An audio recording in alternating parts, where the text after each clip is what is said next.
car lovers must not have noticed that, when the car is turning, the left and right wheel's rotation speed is different, and the differential is the one that solves this problem. So how does it do that? Come here. Let's start with a very simple question.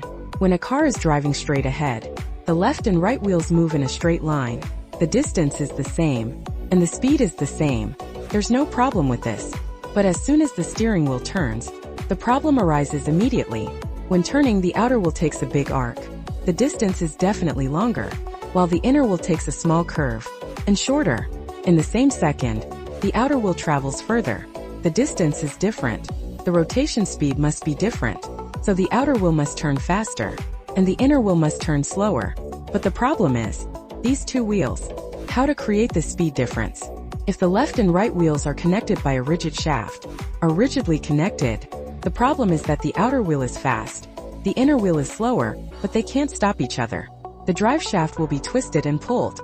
The twisting force will be all on the drive shaft and tires. You will clearly feel that the car turns tight and unsmooth. The tires will squeak on the ground and wear out quickly. Over time, the half shaft will be stressed, the gears will be worn, and even the transmission system will be prematurely scrapped. Can't we just drive one wheel? In the early days, some people did this. Only one wheel is driven, and the other wheel rotates freely. But the car will always want to run to one side. And poor handling, and poor safety. So a solution must be found that can simultaneously. Both wheels need to be driven, but their rotation speeds must be different.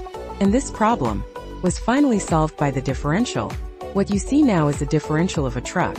Outside is a large cone, which is connected to the drive shaft, and several small bevel gears are hidden inside.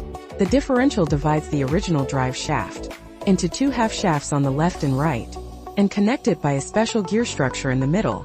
In this way, the left and right wheels are no longer rigidly bound, but can both work simultaneously, but also turn at their own speed. You can think of the differential as an automatic speed regulating mechanism. When the vehicle is driving in a straight line, the resistance of the left and right wheels is the same. The small gears inside the differential hardly work, and just rotate with them. At this time, the left and right wheel speeds are exactly the same. But once you start turning, the situation changes. The inner wheel travels shorter, the inner wheel slows down, and the outer wheel goes far, and needs to turn faster. This time, the gears inside the differential start to work.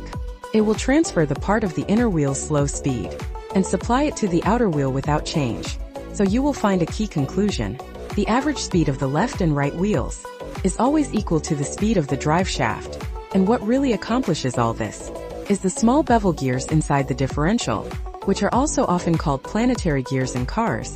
Of course, the planet gears are not manually driven, but are driven by an electric motor. The structure is actually very simple. There is a differential case outside, and several small bevel gears inside that can rotate freely. Each side is connected to a half shaft. When driving straight, the planet gears only rotate with the carrier, and they don't rotate themselves. When turning, the planetary gears start to rotate in the middle. One side slows down the inner wheel, and the other pushes the outer wheel. This is how the differential works. But that's not all. When the vehicle slips, the car doesn't move. Why is that? As mentioned earlier, the torque on both sides of the differential is always the same. If one side of the wheel is on the ice, or even off the ground, there is almost no resistance. At this time, the slipping wheel will spin wildly, while the wheel with grip hardly moves. All the power is wasted on the slipping side. The car seems to be accelerating, but it just can't move. To solve this problem, off-road vehicles and heavy trucks will have an extra thing, which is a differential lock. The differential lock does a simple thing. It directly locks the left and right half shafts, forcing them to rotate synchronously. In this way, even if one wheel has no grip, the other wheel can also get power. The effect of getting out of trouble is immediate. But the problem is obvious. It must not be used when turning. Otherwise, the drive shaft will be twisted hard, tires wear out quickly, and the transmission system will be directly damaged.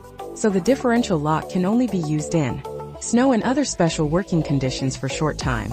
Do you know now?